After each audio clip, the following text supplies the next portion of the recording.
இது ஒரு நல்ல ஸ்டே பிளேஸு. ஆக்சுவலாக ஏலகிரி வந்தீங்கன்னா கண்டிப்பாக இந்த இடத்த விசிட் பண்ணலாம். ஸோ அப்படி நம்ம தேடி வந்த இடம் தான் இந்த ஒரு ரெசார்ட் ஏலகிரியில் இருக்குது. ஸோ பார்த்தீங்கன்னா சூப்பராக 4 ஏ ஃப்ரேம் உங்களுக்கு நேராக இருக்கும். ஸோ ரைட் ஹேண்ட் சைடில் பார்த்தீங்கன்னா கார் அண்ட் பைக் பார்க்கிங் இருக்குது. ஸோ லெஃப்ட் ஹேண்ட் சைட்லேயுமே ஒரு ஏ ஃப்ரேம் கொடுத்துருக்காங்க. ஸோ அது மட்டும் இல்லை, இந்த இடத்த சுற்றி ஃபுல்லாக க்ரீனிஷாக நல்ல செடி மரம்லாம் வளர்த்து வச்சு சூப்பராக மெயின்டைன் பண்ணியிருக்காங்க. அதே மாதிரி பாருங்கள், இங்கே வந்துட்டு அழகாக கேம்ப் ஃபயருக்கான ஒரு சூப்பரான ஸ்பேஸும் கொடுத்துருக்காங்க. சிட் அவுட் கொடுத்துருக்காங்க. நீங்கள் ஃபேமிலியாக ஃப்ரெண்ட்ஸாக கேதரிங்காக எல்லோரும் வந்து கப்புள்ஸாக வந்தீங்கன்னா கூட சூப்பராக இருக்கும். அண்ட் கீழே இருக்கிறது எல்லாமே நார்மல் ரூம். அண்ட் இங்கே பார்த்தீங்கன்னா ஒரு சின்ன ஃபவுண்டெயின் கொடுத்துருக்காங்க வித் நிறைய உள்ள ஃபிஷ்லாம் கூட இருந்துச்சு. ஸோ இந்த இடம் பார்த்தீங்கன்னா அழகாக சும்மா அந்த யானையை சூப்பராக செதுக்கி வச்சு இது பண்ணி வச்சுருக்காங்க. ஸோ நைட் டைம்லேயுமே அந்த லைட்டோட பார்க்கறதுக்கு உங்களுக்கு அவ்வளோ அருமையாக இருக்குது. ஸோ ஒரு ஏஸ்தட்டிக்கான ஒரு வைப்ஸ் கொடுக்குது. ஸோ அதுவும் அந்த ட்ரிசிலாக அந்த மழை சில்லுன்னு கிளைமேட்டுக்கும் சூப்பராக இருந்துச்சு ஆக்சுவலாக பார்த்தீங்கன்னா. ஸோ இன்னும் ஒரு லுக்கு பாருங்களேன், அதுதான் நம்ம இருக்க ஃப்ரேமு. லாஸ்ட்டில் அந்த லைட் ஆஃப் பண்ணி வச்சுருக்கோம் பாருங்கள். ஸோ இப்போ உள்ளே வந்துட்டு உங்களுக்கு காமிக்க போகிறேன். ஸோ அதையும் பாருங்கள் என்ன ஆட்டுமையாக இருக்கும்ன்ட்டு. ஸோ இது வந்து பார்த்திங்கன்னா கீழே வந்துட்டு ஒரு 3 பேர் படுக்கிற அளவுக்கு ஒரு நல்ல ஸ்பேஷியஸான பெட்டு.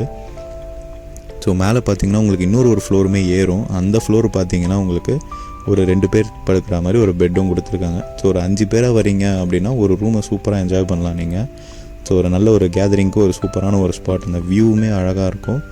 அண்டு நீங்கள் சப்போஸ் சம்மரில் வந்தீங்கன்னா கூட உங்களுக்கு கிளைமேட் பற்றி அப்படின்னு யோசிச்சிங்கன்னா உங்களுக்கு இங்கே ஏசி இருக்குது. ஸோ அந்த எந்த ஒரு பிரச்சனையும் இல்லை. இப்போ மேலே பாருங்கள், ஏசியும் காமிச்சிருக்கேன். அண்டு அது மட்டும் இல்லை, இங்கே சூப்பரான ஒரு பால்கனி கொடுத்துருக்காங்க. நீங்கள் ஜாலியாக வந்துட்டு அந்த காற்றை என்ஜாய் பண்ணலாம். அதுவும் மேலே சூப்பரான காற்று அடிக்கும். அதையும் நான் உங்களுக்கு காமிக்கிறேன். ஸோ பார்த்தீங்கன்னா செம்ம க்ரீனிஷாக சூப்பரான ஒரு வியூ இருக்குது. ஸோ மேலே பாய்ஸ்லாம் வந்துட்டு சும்மா வந்து சில் பண்ணுறீங்க, ஒரு டீ காஃபி குடிக்கிறீங்கன்னா சூப்பராக இருக்கும் ஒரு ஃபேமிலி கேதரிங்லாம் பண்ணும்போது. அண்டு கப்புள்ஸாக இருக்கீங்கன்னா கூட உங்களுக்கு ஒரு நல்ல ஒரு வியூ என்ஜாய் பண்ணலாம். அண்ட் செம்ம காற்றுங்க. அப்படியே பாருங்கள் முடி எப்படி பறக்குதுன்னு பாருங்கள். அண்ட் இந்த ஸ்டார் கேஸ் இறங்கும் போது மட்டும் யாரும் தயவு செஞ்சு சரக்கு போட்டு இறங்கிடாதீங்க, தள்ளாடிடுவீங்க பார்த்து. அண்ட் அங்கே பார்த்தீங்கன்னா உங்களுக்கு பாலி ஸ்டைலு உங்களுக்கு ஷவர் ஏரியா இருக்குது. அது வந்து ஓப்பன் ஷவர். ஸோ சூப்பராக என்ஜாய் பண்ணலாம்.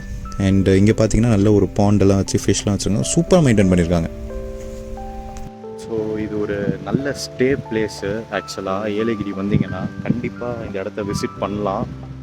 ஸோ மறக்காமல் இந்த ரெசார்ட்டை விசிட் பண்ணுங்கள். இதுக்கான லொக்கேஷன் லிங்க் எல்லாமே கீழே மென்ஷன் பண்ணியிருப்பேன். ஓகேங்களா, மறக்காமல் பார்த்துக்கோங்க.